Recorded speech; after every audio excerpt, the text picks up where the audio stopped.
So one of the biggest things that people hold over the paleo diet's head is the fact that it removes things like grains, like dairy, like alcohol, and excess sugar from your diet. But I want to strongly encourage you to keep in mind that this diet gives you so much variety when it comes to the foods that you can eat. It's not going to pigeonhole you into eating the same 5, 6, 10, 12 meals every week over and over again.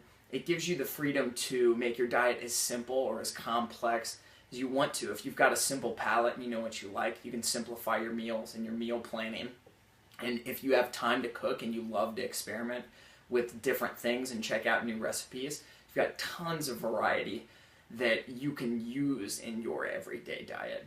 But getting back to some of the things that people don't like that much about paleo, I wanted to give you an idea of why they don't like things like grains, like excess sugars, like dairy and alcohol. So let's start with grains.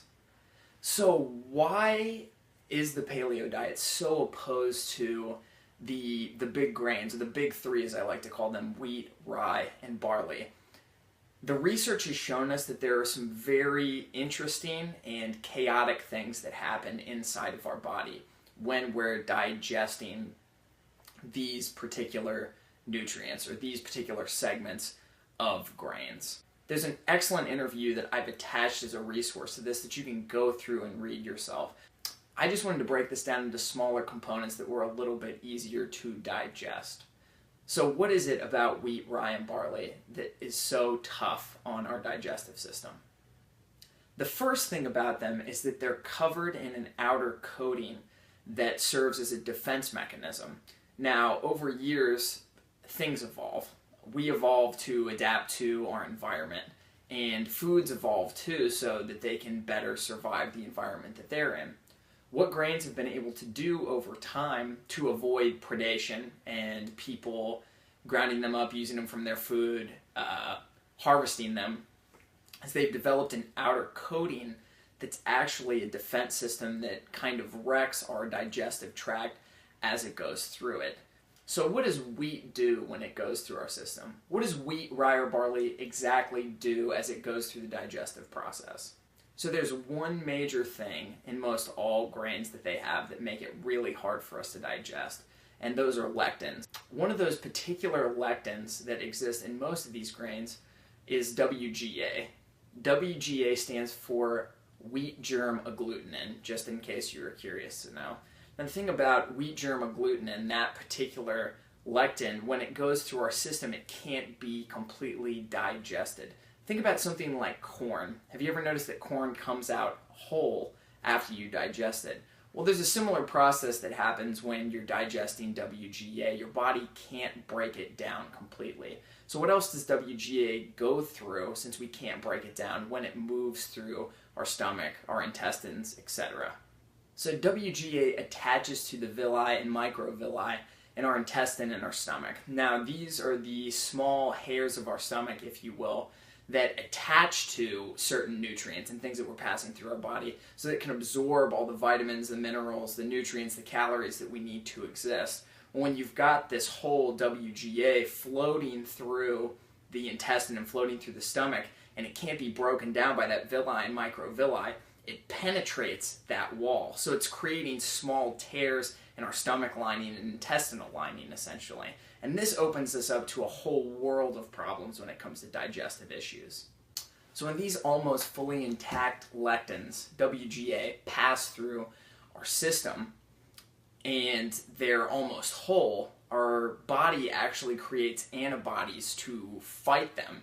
We treat them like a foreign invader that we need to get out of our system. And what happens then is our antibodies go and attach to WGA and these other lectins that are passing through our system, and we eventually end up developing antibodies through these, wheat, rye, and barley byproducts that are moving through our system. So what does that mean for us exactly? So when we create those antibodies, we end up having autoimmune reactions and allergic reactions to these things, because that's kind of like when you're sick and you have a stuffy nose. That's your body fighting that sickness. So our body starts to treat lectin, WGA, wheat, rye, barley as a sickness that's passing through our system and harming us.